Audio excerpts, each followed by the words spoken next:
नमस्कार बच्चों, स्वागत है वेदिका पथ में। यहाँ हम इंटर बिहार बोर्ड हिस्ट्री के एग्जामिनेशन पॉइंट ऑफ व्यू से पढ़ेंगे, बिना एक्स्ट्रा कहानी, बिना टाइम वेस्ट। तो चलिए सीधे शुरू करते हैं। आज का जो पहला मेरा सवाल है कि राजमहल की पहाड़ियों में मुख्यतः जो लोग रहते थे वे कौन थे? तो राजमहल की पहाड़ियों में मुख्यतः जो लोग रहते थे वह कौन थे? पहाड़िया और संथाल लोग। कौन थे? पहाड़िया और संथाल लोग। नेक्स्ट का बात करेंगे, कंपनी काल में अक्सर शक्तिशाली जमींदारों के लिए जो शब्द प्रयोग किया जाता था वह क्या था? तो कंपनी काल में अक्सर शक्तिशाली जमींदारों के लिए जो शब्द प्रयोग किया जाता था वह क्या था? तो याद रखिएगा, राजा शब्द प्रयोग किया जाता था। नेक्स्ट, 18वीं शताब्दी में बंगाल में नीलामी में कितने प्रतिशत से अधिक बिक्री फर्जी होती थी? तो याद रखिएगा, लगभग 95%। कितना? 95%। नेक्स्ट का बात करें, इस्तमरारी बंदोबस्त। इस्तमरारी को ही हम परमानेंट सेटलमेंट ही बोलते हैं। इस्तमरारी को ही क्या बोलते थे? परमानेंट सेटलमेंट बोलते थे, या जमींदारी व्यवस्था भी बोलते थे। तो इस्तमरारी बंदोबस्त लागू किए जाने के बाद कितने प्रतिशत से अधिक जमींदारी हस्तांतरित कर दी गई थी? तो आपको ध्यान रखना है 75%। कितना? 75%। नेक्स्ट का बात करें कि चार्ल्स कॉर्नवालिस का जीवन काल था। तो चार्ल्स कॉर्नवालिस का जीवन काल था, तो याद रखिएगा 1738 से 1805 तक। 1738 से 1805 तक। नेक्स्ट, सिक्किमी रैयत। जो सिक्किमी रैयत को बंगाल में जमीन कौन पट्टे पर देता था? जो सिक्किमी रैयत होते थे, तो इन सिक्किमी रैयत को बंगाल में, कहाँ पे? बंगाल में जमीन कौन पट्टे पर देता था? तो ध्यान रखिएगा, रैयत लोग। कौन देते थे? रैयत लोग देते थे। नेक्स्ट का बात करें कि अमला किसके द्वारा भेजा गया अधिकारी होता था? या जो अमला है, अमला किसके द्वारा भेजा गया अधिकारी होता था? तो ध्यान रखिएगा, जमींदारों के द्वारा। किसके द्वारा? जमींदारों के द्वारा। प्रायः जोतदार कहाँ रहते थे? तो जो जोतदार थे वह कहाँ रहते थे? तो गांवों में रहते थे। कहाँ रहते थे? गांवों में रहते थे। नेक्स्ट का बात करें, महाराजा मेहताब चंद्र का जीवन काल था। तो महाराजा मेहताब चंद्र का जीवन काल क्या था बाबू? तो 1820 से लेकर के 1879 तक। 1820 से लेकर के 1879 तक। नेक्स्ट का बात करें, ब्रिटिश कंपनी द्वारा बंगाल में इस्तमरारी या अस्थाई बंदोबस्त। हम इस्तमरारी व्यवस्था को अस्थाई बंदोबस्त भी बोलते हैं, और इसी को इंग्लिश में बोलते हैं परमानेंट सेटलमेंट भी बोलते हैं। तो ब्रिटिश कंपनी द्वारा बंगाल में इस्तमरारी या अस्थाई बंदोबस्त कब लागू किया गया? तो ध्यान रखिएगा 1793 में। यह बार बार रिपीटेड क्वेश्चन है, पूछता है एग्जाम में। किस विधि के अंतर्गत जमींदारों के द्वारा एक निश्चित तिथि पर लगान कंपनी को नहीं देने पर उनकी भूमि नीलाम कर दी जाती थी? तो याद रखिएगा, किस विधि के अंतर्गत अगर जमींदार लोग के द्वारा एक निश्चित तिथि पर लगान कंपनी को नहीं देने पर उनकी भूमि नीलाम कर दी जाती थी? तो याद रखिएगा, यह कौन सा लॉ था? तो यह सनसेट लॉ था। कौन सा था? सनसेट लॉ था, सूर्यास्त की विधि। नेक्स्ट, कितने प्रतिशत भूमि पर अस्थाई बंदोबस्त लागू था, यानी परमानेंट सेटलमेंट लागू था? कितने प्रतिशत भूमि पे? तो ध्यान रखिएगा 19% पे। नेक्स्ट, अस्थाई बंदोबस्त में यानी परमानेंट सेटलमेंट में भूमि का मालिक किसे बनाया गया था? तो ध्यान रखिएगा, जमींदार को। किसको बनाया गया था? जमींदार को। नेक्स्ट, बंगाल की अस्थाई बंदोबस्त में आने वाले परिवर्तनों पर किसने 5वीं रिपोर्ट तैयार की? बंगाल की अस्थाई बंदोबस्त में आने वाले परिवर्तनों पर किसने 5वीं रिपोर्ट तैयार की? तो याद रखिएगा, किसने की थी? तो यह फर्मिंगर था। कौन था? फर्मिंगर का नाम याद रखिएगा, इसने 5वीं रिपोर्ट जारी की थी। नेक्स्ट, रैयतवारी व्यवस्था कितने प्रतिशत भूमि पर लागू था? तो रैयतवारी व्यवस्था कितने प्रतिशत भूमि पर लागू था? तो याद रखिएगा, रैयतवारी 51% में, और जमींदारी कितने पर था? 19% पे था। नेक्स्ट, रैयतवारी व्यवस्था किसने लागू की? रैयतवारी व्यवस्था किसने लागू की? तो यहां हो जाएगा कैप्टन मुनरो। कौन हो जाएगा? कैप्टन मुनरो ने रैयतवारी सिस्टम को लागू किया था, इस बात को ध्यान रखिएगा। दक्कन का विद्रोह कब हुआ? दक्कन का विद्रोह, दक्कन राइट्स कब हुआ? दक्कन का विद्रोह कब हुआ? तो याद रखिएगा 1875 में। दक्कन का विद्रोह कब हुआ है? 1875 में। महालवारी व्यवस्था, महालवारी व्यवस्था में राजस्व वसूलने का इकाई क्या था? तो याद रखिएगा यह था महाल। क्या था? महाल था, याद रखिएगा। राजमहल की पहाड़ियों, राजमहल के पहाड़ियों के विषय में जानकारी किस अंग्रेज ने दिया? राजमहल के पहाड़ियों के विषय में जानकारी किस अंग्रेज ने दिया? तो याद रखिएगा वह कौन था? बुकानान। कौन था? बुकानान का नाम याद रखिएगा कि राजमहल के पहाड़ियों के बारे में जानकारी कौन अंग्रेज देता है? बुकानान देता है, ध्यान रखिएगा। नेक्स्ट बात करें कि पहाड़ी लोग किस प्रकार की खेती अपनाते थे? पहाड़ी लोग किस प्रकार की खेती अपनाते थे? तो याद रखिएगा ये लोग झूम खेती, या इसी को इंग्लिश में शिफ्टिंग कल्टीवेशन बोला जाता है, ध्यान रखिएगा। झूम खेती, पहाड़ी लोग झूम खेती अपनाते थे। कौन सी पत्रिका भारत में ईस्ट इंडिया कंपनी की स्थिति को सचित्र इंग्लैंड वासियों को बताता था? सचित्र इंग्लैंड वासियों को बताता था, तो ध्यान रखिएगा वह कौन था? Illustrated London news. Illustrated London news, illustrated London news, याद रखिएगा। नेक्स्ट 1857 के विद्रोह से रिलेटेड कुछ सवाल है कि 1857 के विद्रोह में शहीद होने वाला पहला व्यक्ति कौन था? तो पहला व्यक्ति कौन था?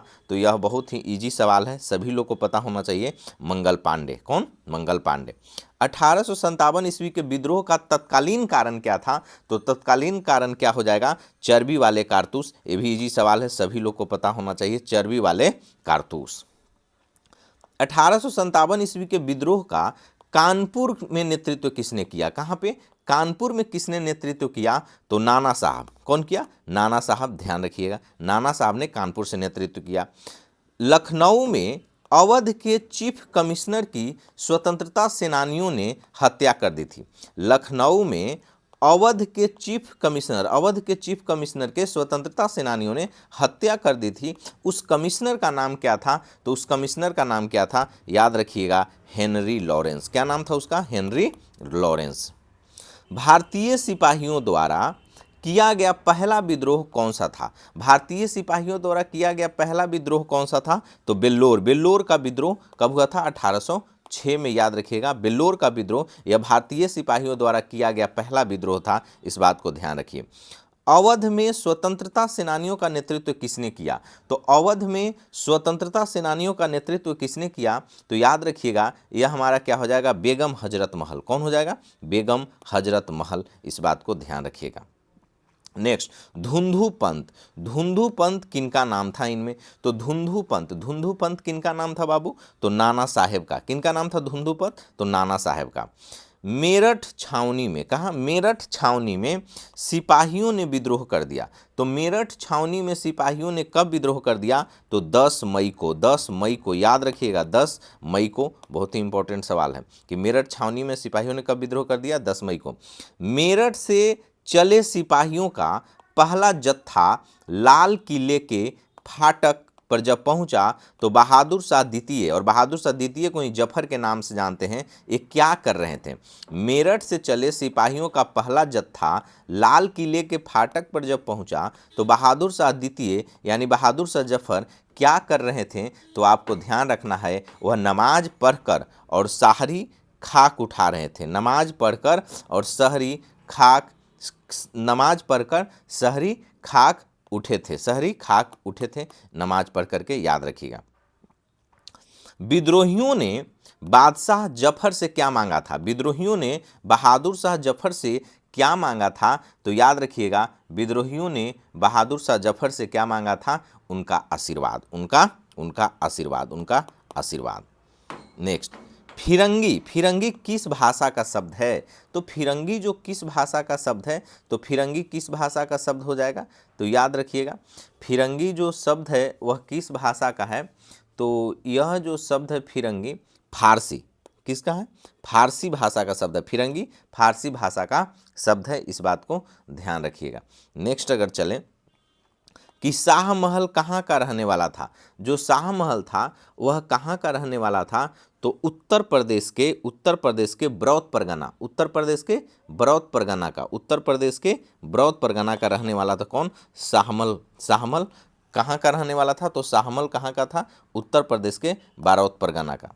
नेक्स्ट बात करें कि 1857 के विद्रोह के दिनों में जो भविष्यवाणी की गई थी, 1857 के विद्रोह के दिनों में जो भविष्यवाणी की गई थी, उनके अनुसार पलासी की जंग के 100 साल जिस तिथि को पूरा होना था वह थी। तो पलासी के युद्ध के 100 साल कौन सा घटना घट गया? तो याद रखिएगा, यह क्या हुआ? 23 जून 1857 का। 1757 100 साल बाद 1857, ध्यान रखिएगा, याद रखिएगा इसको। 23 जून, क्या है? 23 जून, ध्यान रखना है। 23 जून 1857 को, 23 जून 1857 को इस चीज़ को ध्यान रखिएगा। नेक्स्ट अगर बात करें कि एक गिलास फल एक दिन हमारे ही मुंह में आकर गिरेगा, यह कथन अवध के बारे में किसने कहा था? एक गिलास फल एक दिन, यानी यह जो चेरी का फल है, यह चेरी का फल एक दिन हमारे ही मुंह में आकर गिरेगा, यह कथन अवध के बारे में किसने कहा था? तो अवध के बारे में ऐसा डलहौजी ने कहा था। किसने कहा था? अवध को चेरी का संज्ञा दिया किसने? लॉर्ड डलहौजी ने। आगे अगर बात करें कि बंगाल आर्मी की पौधाशाला, nursery of the Bengal army किसे कहा जाता है? तो nursery of the Bengal army किसे कहा गया है? तो याद रखिएगा, यह कहा गया है अवध को। किसे कहा गया है? अवध को कहा गया है, ध्यान रखिएगा। नेक्स्ट बात करते हैं कि अवध में बेलेजली द्वारा सहायक संधि कब लागू की गई? 1801 में। कब लागू की गई? 1801 में। नेक्स्ट, विद्रोहियों ने बड़े शहरों में अपने गुस्से का शिकार बनाया था। किसको बनाया था? साहूकार तथा अमीरों को, ध्यान रखिएगा। वहीं अगर बात करें कि कानपुर में विद्रोहियों का नेतृत्व किसने संभाला? तो कानपुर में नाना साहिब ने। कानपुर में किसने? नाना साहिब ने। अब अगर बात करें कि जमींदार कुंवर सिंह का संबंध कहाँ था? तो बिहार के आरा से। वहीं अगर बात करें कि एनफील्ड राइफलों का इस्तेमाल जिसने सर्वप्रथम शुरू कराया वह गवर्नर जनरल कौन था? तो एनफील्ड राइफलों का इस्तेमाल जिसने सर्वप्रथम शुरू कराया वह गवर्नर जनरल कौन था? तो वह गवर्नर जनरल कौन हो जाएगा?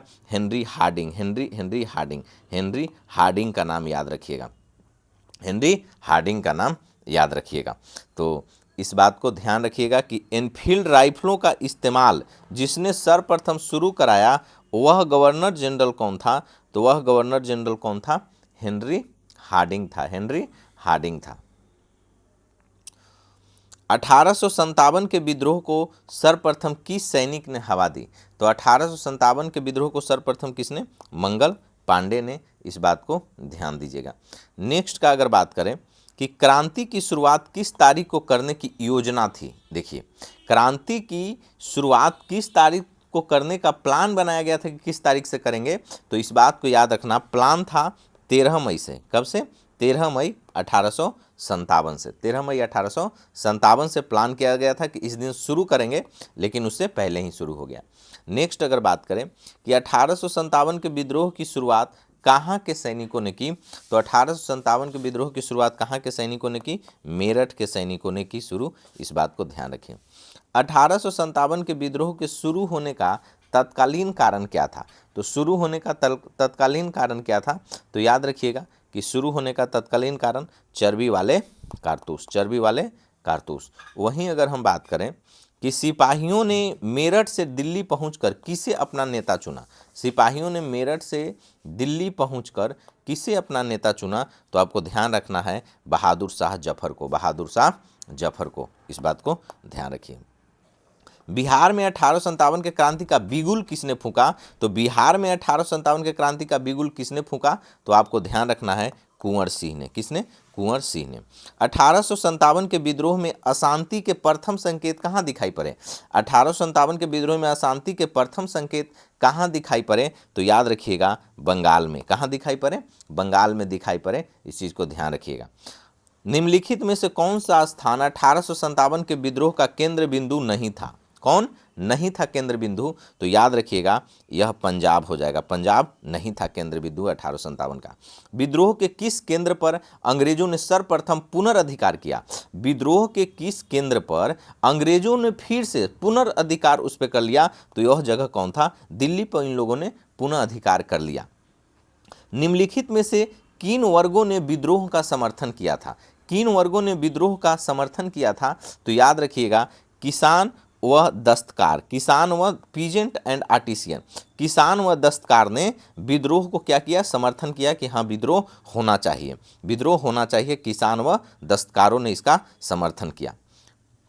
ब्रिटिश शासन के विरुद्ध असंतोष का सबसे बड़ा राजनीतिक कारण क्या था? ब्रिटिश शासन के विरुद्ध असंतोष का सबसे बड़ा राजनीतिक कारण क्या था? तो याद रखिएगा सबसे बड़ा था डलहौजी का जो व्यापकगत सिद्धांत है, यानी डलहौजी का जो डॉक्ट्रिन ऑफ लैप्स, डलहौजी के व्यापकगत सिद्धांत, यह सबसे बड़ा कारण बना। 1857 के विद्रोह का मुख्य केंद्र क्या था? तो 1857 के विद्रोह का मुख्य केंद्र क्या था? तो उत्तर प्रदेश, बिहार, मध्य प्रदेश और बुंदेलखंड, यह सब मेन केंद्र था। इस बात को ध्यान रखिएगा। वहीं अगर हम लोग बात करें कि 1857 के विद्रोह में किन गोपनीय संकेतों का प्रयोग किया गया? किन गोपनीय संकेतों का प्रयोग किया गया? तो याद रखिएगा चपाती और कमल का फूल, चपाती और कमल के फूल संकेत के रूप में थे। बहादुर शाह की मृत्यु कहाँ हुई? तो बहादुर शाह की मृत्यु कहाँ हुई? तो याद रखिएगा रंगून में। कहाँ? रंगून में। दिल्ली में विद्रोहियों का वास्तविक नेता कौन था? तो दिल्ली में विद्रोहियों का वास्तविक नेता कौन हो जाएगा? तो याद रखिएगा बख्त खां हो जाएगा। कौन हो जाएगा? बख्त, क्योंकि सैनिक नेतृत्व यही कर रहे थे दिल्ली से बख्त खां।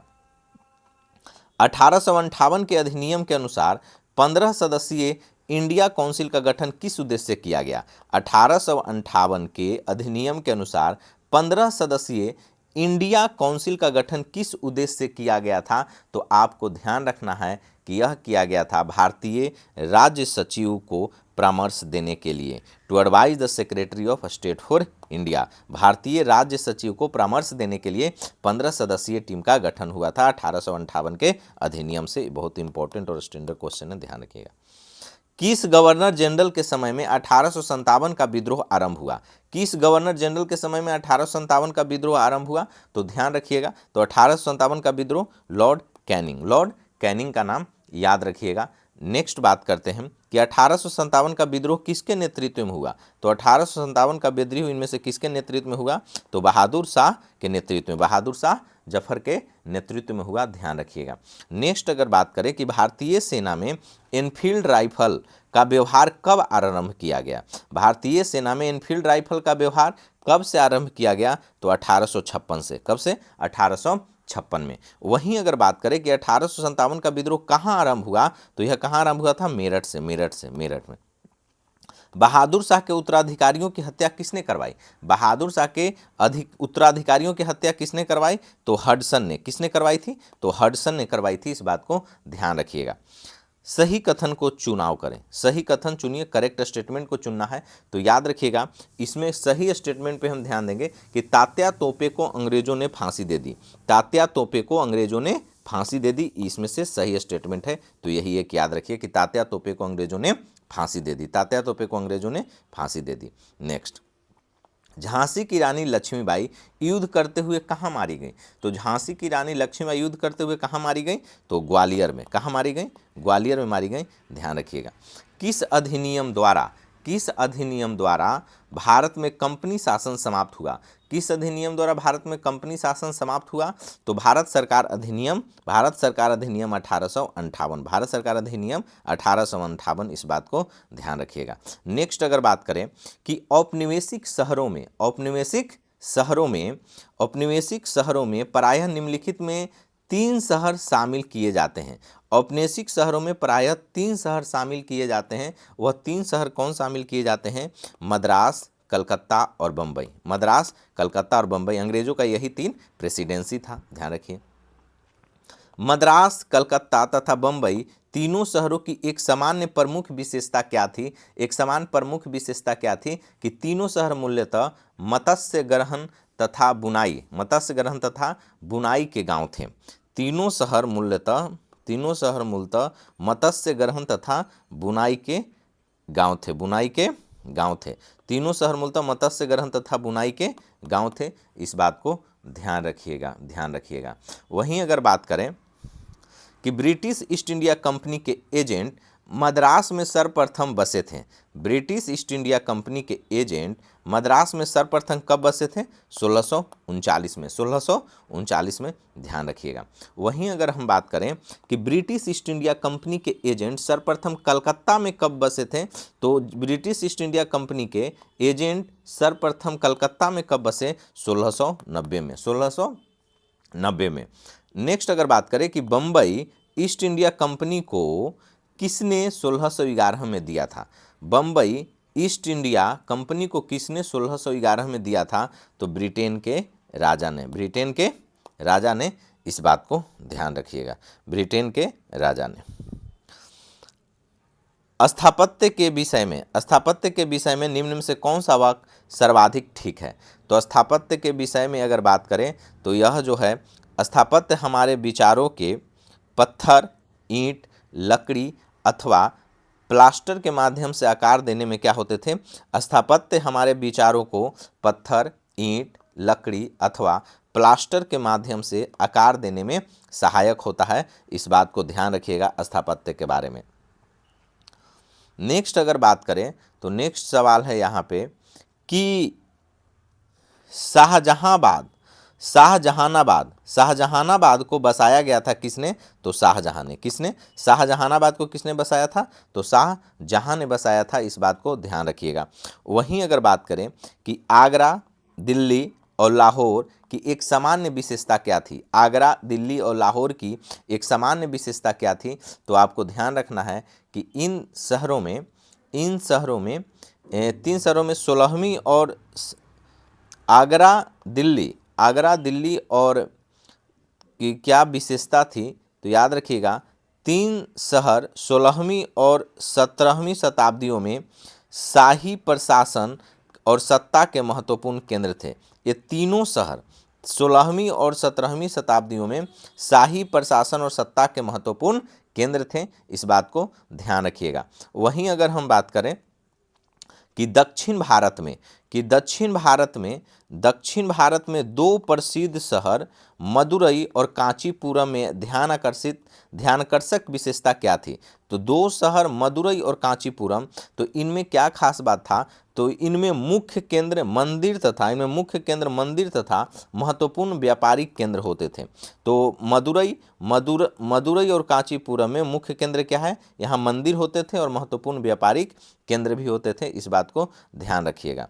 वहीं अगर हम बात करें कि 1857 के विद्रोह के पहले दिल्ली के कोतवाल हुआ करता था। 1857 के विद्रोह के पहले दिल्ली का कोतवाल कौन हुआ करता था? तो याद रखिएगा, गंगाधर नेहरू। कौन थे? गंगाधर नेहरू 1857 के विद्रोह के पहले दिल्ली का कोतवाल हुआ करते थे, गंगाधर नेहरू, इस बात को ध्यान रखिएगा।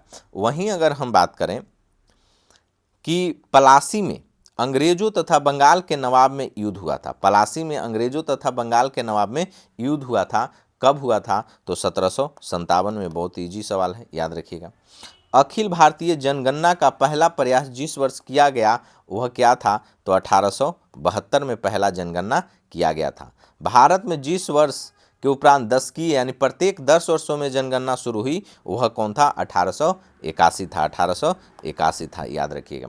नेक्स्ट अगर बात करें सर्वे ऑफ इंडिया का गठन किया गया था, तो सर्वे ऑफ इंडिया का गठन कब किया गया था? तो सर्वे ऑफ इंडिया का जो गठन है वह 1881 में, 1981 नहीं, 1881 में, याद रखिएगा, 1881 में। सर्वे ऑफ इंडिया का गठन कब किया गया? 1881 में, 1881 में किया गया था, इस बात को ध्यान रखिएगा। नेक्स्ट, भारत में शहरीकरण की रफ्तार जिस वर्ष के बाद धीमी चल रही थी वह कौन थी? तो भारत में शहरीकरण की रफ्तार जिस वर्ष के बाद धीमी रही वह कौन थी? 1800 ईस्वी में थोड़ा सा यह धीमी हो गई शहरीकरण की रफ्तार। वहीं नेक्स्ट बात करें कि भारत में रेलवे की शुरुआत कब हुई? तो भारत में रेलवे की शुरुआत हुई 1853 में। मिर्जा गालिब के लिए कौन सा उत्तर सर्वाधिक ठीक है? मिर्जा गालिब के लिए कौन सा उत्तर सर्वाधिक ठीक है। तो मिर्जा गालिब वह एक प्रसिद्ध क्या थे, शायर थे। वह एक क्या थे, प्रसिद्ध शायर थे। इस बात को ध्यान रखिएगा। ब्रिटिश काल में पहला हिल स्टेशन बना, तो ब्रिटिश काल में पहला हिल स्टेशन कौन बना, शिमला। कौन बना, शिमला, याद रखिएगा।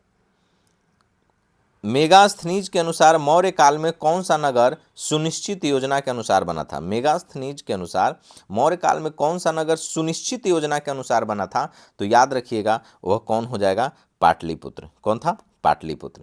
नेक्स्ट का अगर बात करें कि शहरों के मानचित्रों के निर्माण के लिए सर्वे ऑफ इंडिया, शहरों के मानचित्रों के निर्माण के लिए सर्वे ऑफ इंडिया का गठन कब किया गया, तो सर्वे ऑफ इंडिया का गठन हुआ था 1878 में, 1878 में। औपनिवेशिक काल में प्रथम वैज्ञानिक जनगणना 1881 में किस गवर्नर जनरल के कार्य में करवाया गया था, तो याद रखिएगा वह कौन हो जाएंगे, लॉर्ड रिपन। कौन हो जाएंगे, लॉर्ड रिपन। 1881 में लॉर्ड रिपन। किस तकनीकी परिवहन व्यवस्था ने नगरीकरण को बढ़ावा दिया, किस तकनीकी परिवहन व्यवस्था ने नगरीकरण को बढ़ावा दिया, तो नगरीकरण को बढ़ावा कौन दिया है, तो याद रखिएगा रेलवे परिवहन ने, रेलवे परिवहन में।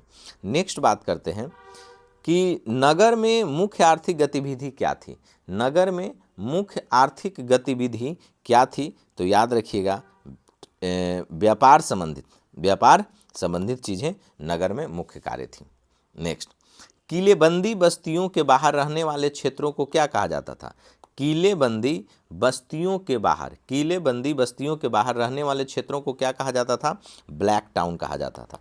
तो किलेबंदी बस्तियों के बाहर रहने वाले क्षेत्रों को क्या कहा जाता था, ब्लैक टाउन कहा जाता था। इस बात को ध्यान रखिएगा, नेक्स्ट अगर बात किया जाए कलकत्ता में ब्रिटिश क्लर्क लेखकारों के कार्यालय का क्या नाम था, तो कलकत्ता में ब्रिटिश कलरकों लेखाकारों के कार्यालय का क्या नाम था, तो याद रखिएगा राइटर्स बिल्डिंग। क्या नाम था, राइटर्स बिल्डिंग। नेक्स्ट, अंग्रेज अपने सुरक्षा जरूरतों को पूरा करते हुए एक विशेष क्षेत्र में रहते थे, उन्हें कहा जाता था। तो अंग्रेज अपने सुरक्षा जरूरतों को पूरा करते हुए एक विशेष क्षेत्र में रहते थे, उन्हें क्या कहा जाता था, तो उन्हें बोला जाता था क्या, तो याद रखिएगा उन्हें बोला जाता था उन्हें क्या बोला जाता था, तो उन्हें defence state civil lines, writers building हो गया, याद रखिएगा। तो अंग्रेज अपनी सुरक्षा ज़रूरतों को पूरा करते हुए एक विशेष क्षेत्र में रहते थे, उन्हें क्या कहा जाता था, तो याद रखिएगा इसको बोला जाता था डिफेंस स्टेट। क्या बोला जाता था, डिफेंस स्टेट बोला जाता था, ध्यान रखिएगा। 1833 में टाउन हॉल कहाँ बनाया गया, 1833 में टाउन हॉल कहाँ बनाया गया, तो याद रखिएगा यह कलकत्ता में बनाया गया। टाउन हॉल कहाँ बनाया गया, कलकत्ता में बनाया गया। फोर्ट सेंट जॉर्ज कहाँ स्थित है, फोर्ट सेंट जॉर्ज कहाँ स्थित है, तो यह फोर्ट सेंट जॉर्ज कहाँ है, तो यह फोर्ट सेंट जॉर्ज स्थित है बाबू कहाँ पे, तो यह मद्रास में। कहाँ पे, मद्रास में स्थित है। इस बात को ध्यान रखिएगा, इसको डिफेंस स्टेट नहीं बोलते थे, इसको सिविल लाइंस बोलते थे। क्या बोलते थे, इसको सिविल लाइंस बोलते थे, ध्यान रखिएगा सिविल लाइंस बोलते थे। नेक्स्ट, गेटवे ऑफ इंडिया का निर्माण किसके स्वागत में बनवाया गया था, तो गेटवे ऑफ इंडिया का जो निर्माण किया गया था किसके स्वागत में, जॉर्ज पंचम और उनकी पत्नी मेरी के स्वागत में बनाया गया था। कलकत्ता में गवर्नमेंट हाउस जो गवर्नरों का निवास स्थान था, किस गवर्नर जनरल ने बनवाया था। कलकत्ता में गवर्नमेंट हाउस जो गवर्नरों का निवास स्थान था, किस गवर्नर जनरल ने बनाया था, तो ध्यान रखिएगा किसने बनाया था, लॉर्ड वेलेस्ली ने। किसने बनाया था, लॉर्ड वेलेस्ली ने बनाया था। नेक्स्ट, औपनिवेशिक भारत की वाणिज्यिक राजधानी किसे बनाया गया, तो औपनिवेशिक भारत की वाणिज्यिक राजधानी किसको बनाया गया, तो बम्बई बनाया गया, याद रखिएगा बम्बई को। अंग्रेजों ने किस स्थान को अपनी ग्रीष्मकालीन राजधानी बनाई थी, तो अंग्रेजों ने किस स्थान को अपनी ग्रीष्मकालीन राजधानी बनाई थी, तो शिमला को ग्रीष्मकालीन राजधानी बनाया गया था। दिल्ली को कब औपनिवेशिक साम्राज्य की राजधानी बनाया गया, तो दिल्ली को कब औपनिवेशिक साम्राज्य की राजधानी बनाया गया? तो 1911 में, 1911 में। भारत में रेलवे की शुरुआत कब हुई थी? तो 1853 में। भारत में रेलवे की शुरुआत 1853 में। निम्नलिखित में से किस स्थान को 1961 में पुर्तगालियों से मुक्त करवाया गया? तो गोवा को। गोवा को कब मुक्त करवाया गया? 1961 में। नेक्स्ट अगर बात करें कि खिलाफत आंदोलन का नेतृत्व कर रहे थे, खिलाफत आंदोलन का नेतृत्व कौन कर रहे थे? शौकत अली और मोहम्मद अली। शौकत अली और मोहम्मद अली, याद रखिएगा, ये सब इंपॉर्टेंट क्वेश्चन है। काला विधेयक किसे कहा गया? तो ब्लैक लॉ, काला विधेयक किसे कहा गया था? तो रॉलेट एक्ट को। किसको कहा गया था? रॉलेट एक्ट को कहा गया था। इस बात को ध्यान रखिएगा, रॉलेट एक्ट को कहा गया था। नेक्स्ट, स्वराज दल का संस्थापक कौन था? तो स्वराज दल का संस्थापक कौन था? तो आपको याद रखना है कि चित्तरंजन दास। कौन था? स्वराज दल का कौन था? चित्तरंजन दास थे, याद रखिएगा। नेक्स्ट, साइमन कमीशन का भारतीयों द्वारा विरोध क्यों किया गया? क्योंकि आयोग में क्या था कि आयोग में एक भी भारतीय सदस्य न होने के कारण, आयोग में एक भी भारतीय सदस्य न होने के कारण साइमन कमीशन का विरोध किया जा रहा था। नेक्स्ट, सुभाष चंद्र बोस किस अधिवेशन में कांग्रेस के अध्यक्ष बने थे? तो याद रखिएगा, यह हो जाएगा हरिपुरा अधिवेशन में। हरिपुरा अधिवेशन कब हुआ था? 1938 में। लाल कुर्ती का नेतृत्व किसने किया? तो लाल कुर्ती का नेतृत्व किसने किया? अब्दुल गफ्फार खान। अब्दुल गफ्फार खान ने किया। नेक्स्ट, महात्मा गांधी को सर्वप्रथम महात्मा किसने कहा? तो महात्मा गांधी को सर्वप्रथम महात्मा किसने कहा? रविंद्रनाथ टैगोर ने। रविंद्रनाथ टैगोर ने। इनमें से कौन दलित राजनीति के प्रतीक बन गए थे? दलित राजनीति के प्रतीक कौन बन गए थे? डॉक्टर भीमराव अंबेडकर। डॉक्टर भीमराव अंबेडकर। मेरे शरीर पर लगी एक एक चोट ब्रिटिश राज के लिए ताबूत की कील साबित होगी।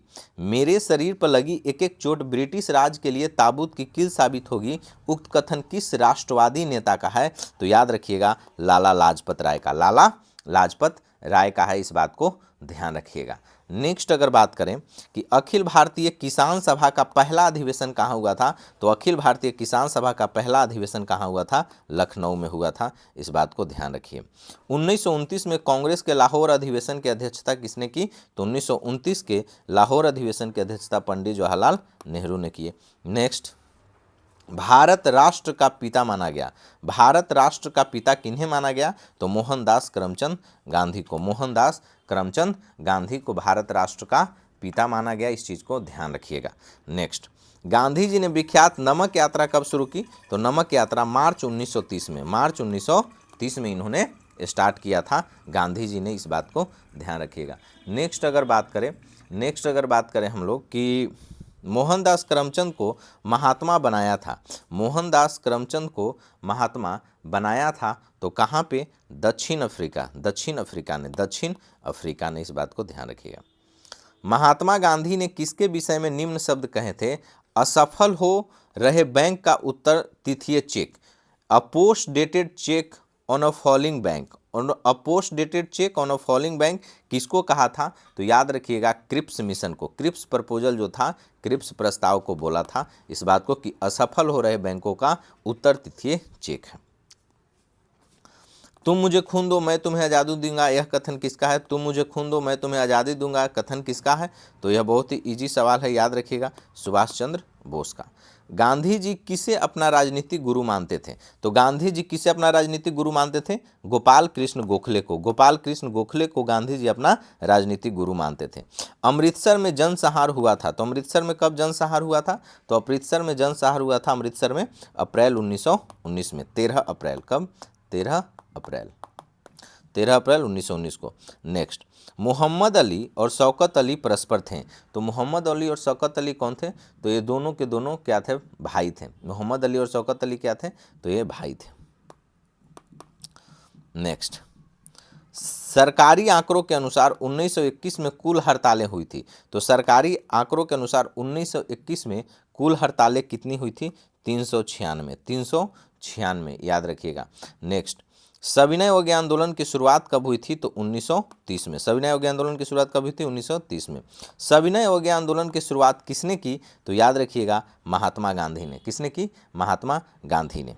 दांडी यात्रा की ऐतिहासिक घटना किस आंदोलन की शुरुआत हुई? तो दांडी यात्रा की ऐतिहासिक घटना किस आंदोलन की शुरुआत हुई? तो सविनय अवज्ञा आंदोलन। तो दांडी यात्रा की ऐतिहासिक घटना से किस आंदोलन की शुरुआत हुई? सविनय अवज्ञा आंदोलन की शुरुआत हुई। तो याद रखिएगा। नेक्स्ट, दांडी यात्रा में विद्यापीठ तथा साबरमती आश्रम के दांडी यात्रा में विद्यापीठ तथा साबरमती आश्रम के कितने सदस्यों ने भाग लिया? 78 सदस्यों ने। कितने? 78 सदस्यों ने। याद रखिएगा, बहुत इंपॉर्टेंट है। गांधी जी ने दांडी यात्रा कब प्रारंभ की? तो इन्होंने जो दांडी यात्रा प्रारंभ की थी 12 मार्च 1930 को। 12 मार्च 1930 को। नेक्स्ट, सविनय अवज्ञा आंदोलन न चलाने के लिए गांधी जी की कितनी शर्तें थीं? सविनय अवज्ञा आंदोलन न चलाने के लिए कि हम सविनय अवज्ञा आंदोलन नहीं चलाएंगे, इसके लिए गांधी जी ने कितनी शर्तें रखी थी? तो याद रखिएगा, इन्होंने इसके लिए 11 शर्तें रखी थी। कितनी? 11 शर्तें रखी थी। ब्रिटिश सरकार राजनीतिक बंदियों को रिहा करने के लिए किस कारण तैयार हो गई? ब्रिटिश सरकार राजनीतिक बंदियों को रिहा करने के लिए किस कारण से तैयार हो गई? तो याद रखिएगा, गांधी इरविन पैक्ट के कारण, गांधी इरविन समझौते के कारण। इस बात को ध्यान रखिएगा। सविनय अवज्ञा का कौन सा कारण नहीं था? सविनय अवज्ञा आंदोलन का कौन सा कारण नहीं था? तो याद रखिएगा, जालियांवाला बाग इंसिडेंट, यह कारण नहीं है सविनय अवज्ञा आंदोलन का, और सारे कारण हैं। तो जालियांवाला बाग कारण नहीं था सविनय अवज्ञा आंदोलन का, इस बात को ध्यान रखिएगा। दांडी में नमक कानून के उल्लंघन के बाद गांधी जी ने आंदोलन के लिए किस कार्यक्रम को निश्चित नहीं किया था। याद रखिएगा कि दांडी में नमक कानून के उल्लंघन के बाद गांधी जी ने आंदोलन के लिए किस कार्यक्रम को निश्चित नहीं किया था। तो याद रखिएगा, सरकारी दमन का हिंसा द्वारा विरोध किया जाए। सरकारी दमन का हिंसा द्वारा विरोध किया जाए, गांधी जी का एक कार्यक्रम का निश्चित नहीं था। इस बात को ध्यान रखिएगा। नेक्स्ट, खिलाफत आंदोलन का मुख्य कारण क्या था? तो खिलाफत आंदोलन का मुख्य कारण क्या था? तो खलीफा के प्रभाव को पुनर्स्थापन करना खिलाफत आंदोलन का मुख्य कारण था। ध्यान रखिएगा। नेक्स्ट, 1919 में दिल्ली में ऑल इंडिया खिलाफत सम्मेलन का अध्यक्ष किसे बनाया गया? 1919 में दिल्ली में ऑल इंडिया खिलाफत सम्मेलन का अध्यक्ष किसे बनाया गया? तो याद रखिएगा, यह किसे बनाया गया था? तो यह हो जाएगा इसका आंसर कि किनको बनाया गया? महात्मा गांधी को बनाया गया। किनको बनाया गया? दिल्ली 1919 में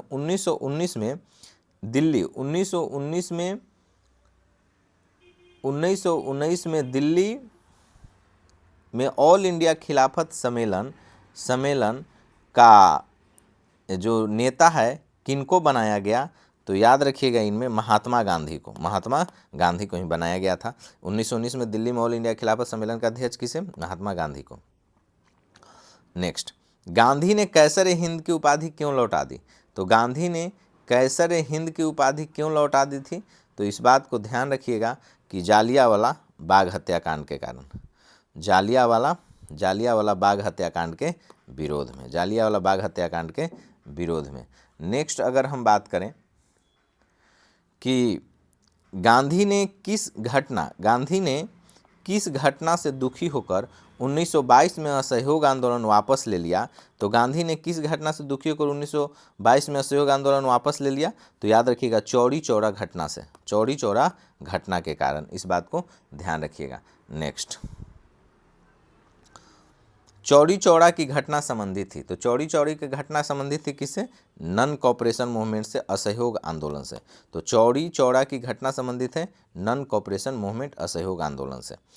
नेक्स्ट, सविनय अवज्ञा आंदोलन कब प्रारंभ हुआ? तो सविनय अवज्ञा आंदोलन 1930 में प्रारंभ हुआ।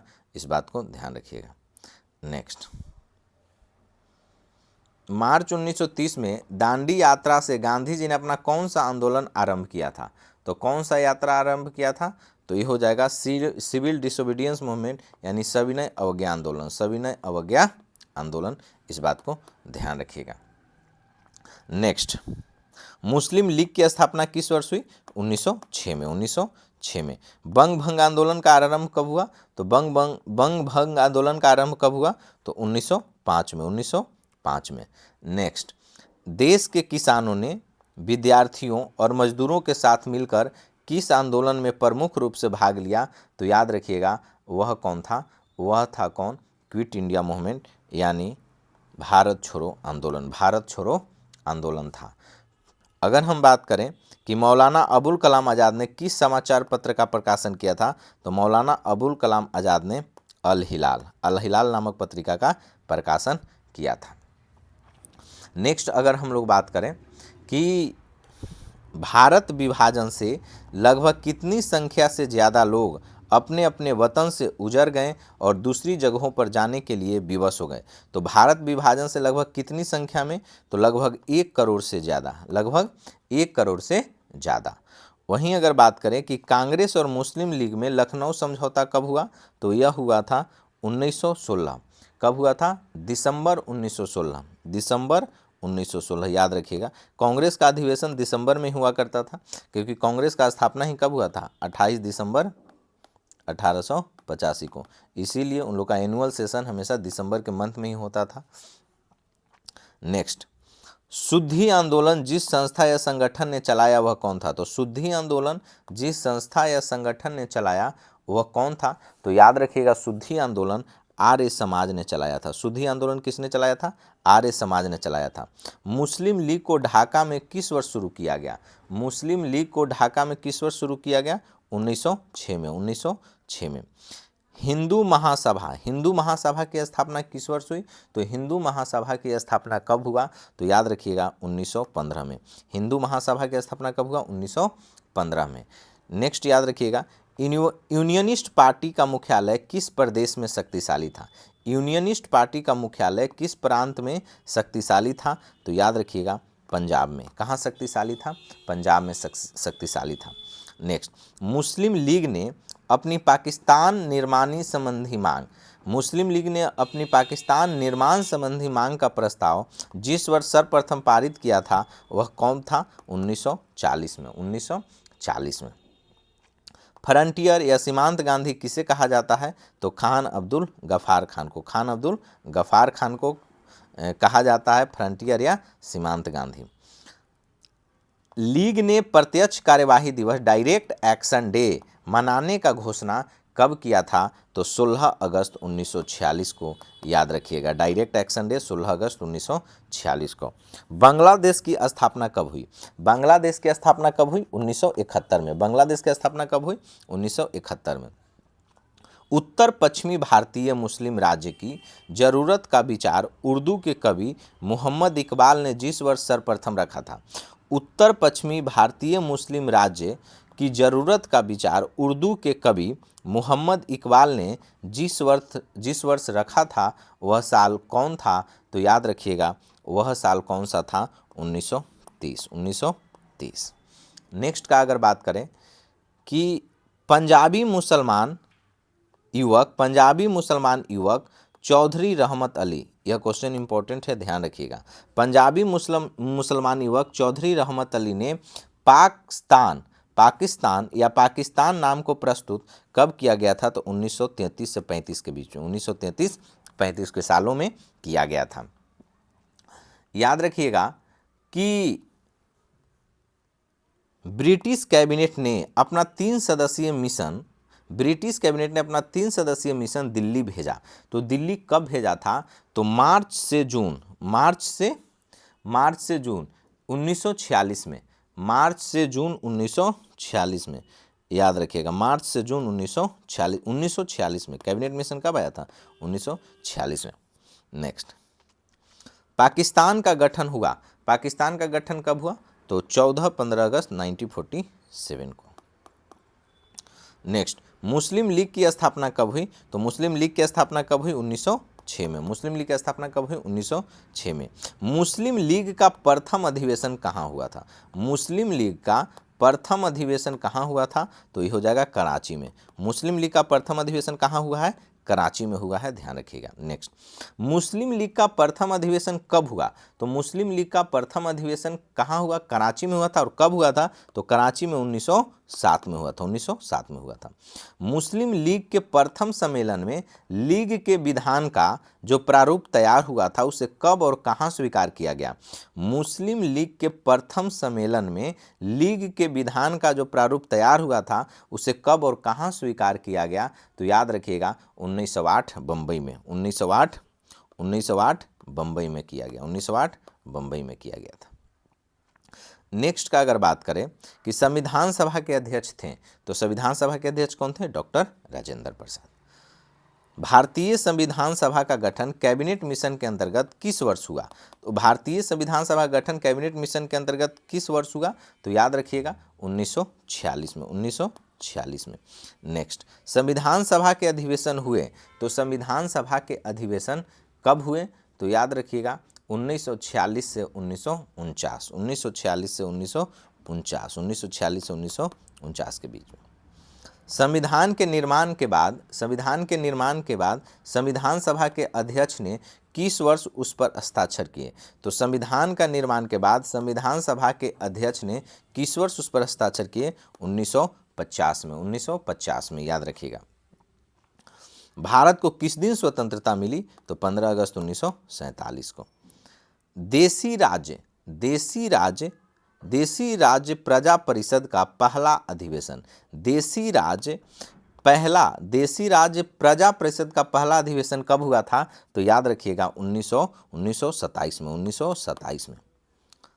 अखिल भारतीय देशी राज्य प्रजा परिषद की स्थापना कब हुई थी? अखिल भारतीय देशी राज्य प्रजा परिषद की स्थापना कब हुई थी? तो याद रखिएगा स्थापना हुई थी 1926 में, 1926 में। नेक्स्ट अगर ध्यान रखिएगा कि किस वर्ष डॉक्टर राजेंद्र प्रसाद ने रियायतों में उत्तरदायी शासन की बात कही? तो बोल रहे हैं कि किस वर्ष डॉक्टर राजेंद्र प्रसाद ने रियासतों में, कहाँ? रियासतों में प्रिंसली स्टेट में शासन की बात कही? तो याद रखिएगा वह साल कौन था? तो वह साल 1934, 1934। देशी राज्यों को मिलाकर एक संघ बनाने की बात कब कही गई? देशी राज्यों को मिलाकर एक संघ बनाने की बात कब कही गई? तो 1935 में, 1935 में। नेक्स्ट, कबालियों द्वारा पाकिस्तानी सहयोग से कश्मीर पर आक्रमण कब किया गया? तो काबिलियों द्वारा पाकिस्तानी सहयोग से कश्मीर पर आक्रमण कब किया गया? तो याद रखिएगा कश्मीर पर आक्रमण कब किया गया था? 1947 में, 1947 में। कश्मीर में जनमत संग्रह का निर्देश सुरक्षा परिषद द्वारा किस वर्ष किया गया था? कश्मीर में जनमत संग्रह का निर्देश सुरक्षा परिषद द्वारा किस वर्ष किया गया था? 1948 में, 1948 में। नेक्स्ट, भारतीय संविधान अस्तित्व में कब आई? तो 26 जनवरी 1950, 26 जनवरी 1950, याद रखिएगा। हैदराबाद का भारत में विलय कब हुआ? 1948 में ऑपरेशन पोलो के तहत, ऑपरेशन पोलो के तहत, याद रखिएगा 1948 में। नेक्स्ट अगर बात करें कि भारत की आर्थिक नीति की घोषणा कब हुई? तो भारत के आर्थिक नीति की घोषणा कब हुई? तो भारत की आर्थिक नीति की घोषणा हुई थी कब? तो 1948 में, 1948 में। इस बात को ध्यान रखिए। जयप्रकाश नारायण द्वारा सर्वोदय योजना को कब लागू किया गया? तो जयप्रकाश नारायण द्वारा सर्वोदय योजना को कब लागू किया गया? तो 1950 में। सर्वोदय योजना जयप्रकाश नारायण के द्वारा कब लागू किया गया? 1950 में। निम्नलिखित में से कौन 1947 के बाद भी पुर्तगालियों का उपनिवेश था? तो याद रखिएगा कौन था वह? नगर हवेली, दादर नगर हवेली 1947 के बाद भी पुर्तगालियों का उपनिवेश था, नगर हवेली। नेक्स्ट, निम्नलिखित में से किस स्थान को 1962 में पुर्तगालियों से मुक्त करवाया गया? तो 1961-62 में, 61 62 में पुर्तगालियों से मुक्त करवाया गया किस स्थान को? गोवा को। किसको? गोवा को। नेक्स्ट अगर बात करें, किस भारतीय संविधान ने किस प्रकार के लोकतंत्र को अपनाया है? तो भारतीय संविधान ने किस प्रकार के लोकतंत्र को? डेमोक्रेटिक रिपब्लिक, लोकतांत्रिक गणतंत्र। याद रखिएगा, डेमोक्रेटिक रिपब्लिक को भारतीय संविधान ने किस प्रकार के लोकतंत्र को अपनाया है? तो डेमोक्रेटिक रिपब्लिक को अपनाया है। भारतीय संविधान की प्रस्तावना में वर्णित लोकतंत्र को किस रूप में स्वीकार किया गया है? भारतीय संविधान की प्रस्तावना में वर्णित लोकतंत्र को किस रूप में अपनाया गया है? तो social democracy, political democracy, economic democracy, यह तीनों के तीनों सही हो जाएंगे, ध्यान रखिएगा। भारतीय संविधान के किस भाग को आत्मा की संज्ञा प्रदान की गई है? तो भारतीय संविधान के अगर किस भाग पूछे तो आपको ध्यान रखना है प्रियम्बल को। किसको? प्रियम्बल को। और यही अगर भारतीय संविधान के किस अनुच्छेद को संविधान का आत्मा कहा गया है? तो आर्टिकल 32 को डॉक्टर भीमराव अंबेडकर के द्वारा। नेक्स्ट, निम्न में से किन उद्देश्यों को भारतीय संविधान उद्घोषित नहीं करता है? निम्न में से किन उद्देश्यों को भारतीय संविधान उद्घोषित नहीं करता है? तो याद रखिएगा, अंतर्राष्ट्रीय शांति और सुरक्षा की अभिवृद्धि, अंतर्राष्ट्रीय शांति और सुरक्षा की अभिवृद्धि, इस बात को ध्यान रखिएगा। नेक्स्ट, मूल भारतीय संविधान के अनुसार भारत कैसा है? तो सोवरेन डेमोक्रेटिक रिपब्लिक है। प्रभु संपन्न लोकतंत्रात्मक गणराज्य है। प्रभुत्व संपन्न लोकतंत्रात्मक गणराज्य है, याद बात रखिएगा। नेक्स्ट, संविधान के अनुसार भारत एक यूनियन ऑफ स्टेट, राज्यों का क्या है? संघ है, ध्यान रखिएगा। नेक्स्ट, भारत की संसदीय प्रणाली पर किस देश के संविधान का स्पष्ट प्रभाव दिखता है? तो याद रखिएगा, किसका? ब्रिटेन का। राज्य के नीति निर्देशक सिद्धांतों की प्रेरणा किस देश के संविधान से मिली है? तो राज्य के नीति निर्देशक सिद्धांत किस देश से लिया गया है? तो आयरलैंड से। कहाँ से? आयरलैंड से।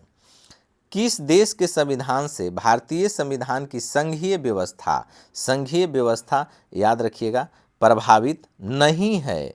किस देश के संविधान से भारतीय संविधान की संघीय व्यवस्था प्रभावित नहीं है? तो याद रखिएगा, यह क्या हो जाएगा? ये हो जाएगा साउथ अफ्रीका, क्योंकि साउथ अफ्रीका से क्या लिया गया है? संविधान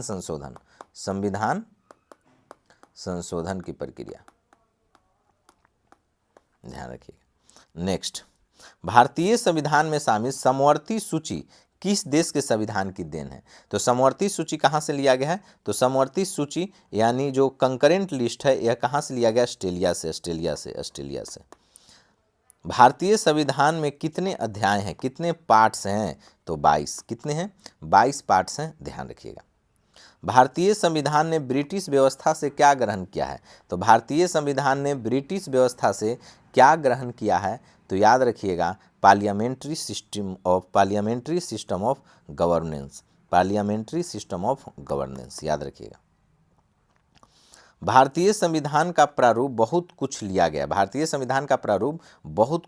कहाँ से? द एक्ट ऑफ 1935, 1935 के अधिनियम से बहुत कुछ लिया गया। 1935 के अधिनियम को भारतीय संविधान का ब्लूप्रिंट भी कहा जाता है, इस बात को ध्यान रखिएगा। नेक्स्ट, भारत में क्या है? तो याद रखिएगा, भारत में इंटीग्रेटेड जुडिशियल सिस्टम है, एकीकृत न्याय व्यवस्था, इस बात को ध्यान रखिएगा। भारतीय संविधान में कानून द्वारा स्थापित प्रक्रिया ली गई है। तो कानून द्वारा स्थापित प्रक्रिया कहाँ से ली गई है? जापान से। कहाँ से? तो कानून द्वारा स्थापित प्रक्रिया भारत में कहाँ से ली गई है? तो याद रखिएगा, यह चीज़ जापान से ली गई है। किससे ली गई है? जापान के संविधान से।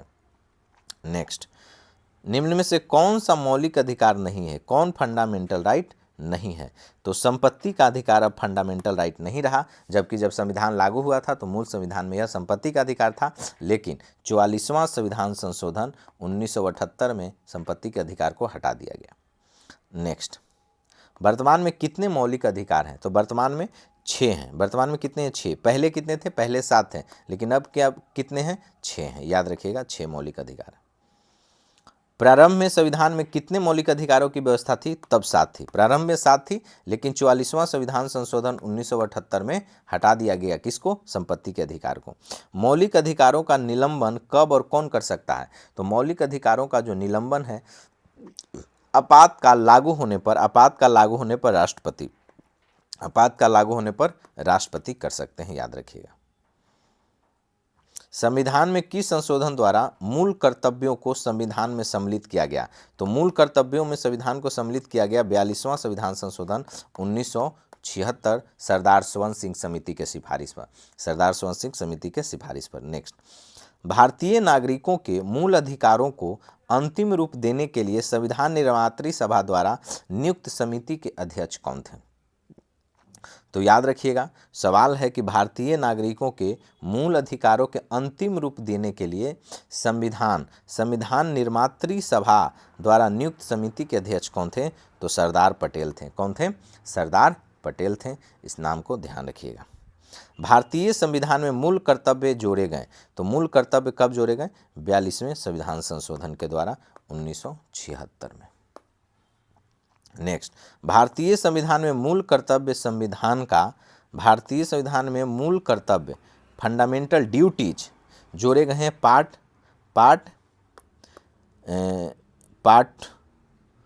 4। कितना? तो याद रखिएगा, तो भारतीय संविधान में कितना में जोड़े गए हैं? तो 4 के 1 में। कितना में जोड़े गए हैं? यहाँ उल्टा हो गया है, याद रखिएगा। यहाँ 4 के 1 में, भारतीय 4 के ए में, यहाँ उल्टा लिखा गया है, तो याद रखिएगा। भारतीय संविधान में मूल कर्तव्य जोड़े गए हैं। तो मूल कर्तव्य संविधान का भाग 4 के क में है। भाग 4 के क में है, इस चीज़ को ध्यान रखिएगा। भाग 4 के क में है या 4 के ए में है, 4A में। नेक्स्ट अगर बात करें तो याद रखिएगा, मूल कर्तव्यों की संख्या है। तो मूल कर्तव्यों की संख्या कितनी है? मूल कर्तव्यों की संख्या कितनी है? तो मूल कर्तव्यों की संख्या 10 है। 10 है। कितनी है? 10 है। लेकिन वर्तमान में मूल कर्तव्यों की संख्या कितनी है? 11 है। इस बात को ध्यान रखिएगा। लेकिन उस समय 42वां संविधान संशोधन 4A के दौरान जब टोटल उस समय हुआ जब 42वां संविधान संशोधन 1976 में मूल कर्तव्यों को जोड़ा गया, उस समय 10 जोड़ा गया। मूल संविधान में मूल कर्तव्य नहीं था, लेकिन 42वां संविधान संशोधन 1976 में सरदार स्वर्ण सिंह समिति के सिफारिश पर 10 मौलिक कर्तव्य जोड़े गए, मूल कर्तव्य जोड़े गए। लेकिन अभी वर्तमान में 11 मौलिक कर्तव्य है, क्योंकि 86वां संविधान संशोधन 2002 में एक और मौलिक अधिकार जोड़े गए, शिक्षा वाला। इस तरीक़ा से ध्यान रखिएगा। तो वर्तमान में अभी 11 है, लेकिन ऑप्शन के हिसाब से मूल कर्तव्यों की संख्या कितनी? 10 है।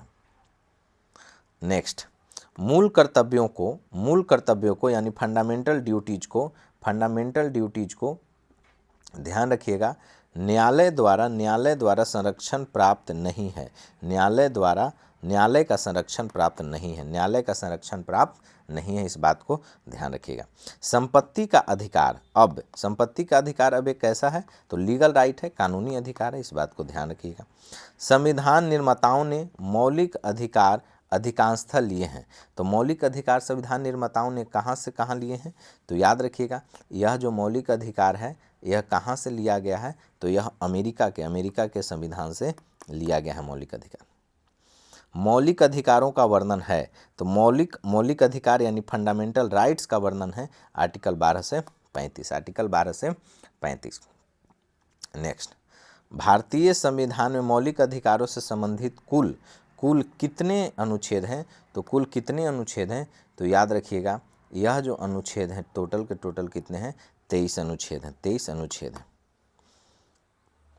12 से 35 जोड़िएगा, कितना हो जाएगा? 23 अनुच्छेद। नेक्स्ट, भारतीय संविधान में निहित मौलिक अधिकारों का अध्याय है।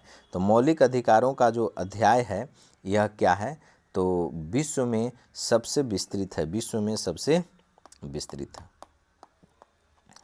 नेक्स्ट, समानता के अधिकार का वर्णन है। तो समानता का अधिकार 14 से 18 तक है।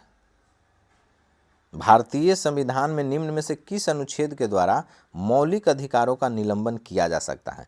तो भारतीय संविधान निम्न में से किस अनुच्छेद के द्वारा मौलिक अधिकारों का निलंबन किया जा सकता है? तो आर्टिकल 356, जब याद रखिएगा आर्टिकल 356, इस बात को ध्यान रखिएगा, मौलिक अधिकारों का निलंबन किया जा सकता है। भारतीय संविधान में निहित मौलिक अधिकारों को न्यायालय से संरक्षण प्राप्त है, जुडिशियल प्रोटेक्शन है, याद रखिएगा, संरक्षण प्राप्त है। इस तरीक़ा से यहाँ पर मॉडर्न हिस्ट्री का एक इम्पॉर्टेंट सवालों का कलेक्शन समाप्त होता है। आप इसको 2-3 बार देखिएगा, आपका एग्जाम में काम हो जाएगा। अगर ये सारे सवाल याद कर लिए तो मॉडर्न हिस्ट्री से क्वेश्चन गलत नहीं होंगे। वेदिका पथ को सब्सक्राइब करें देखने के लिए। Thank you for watching.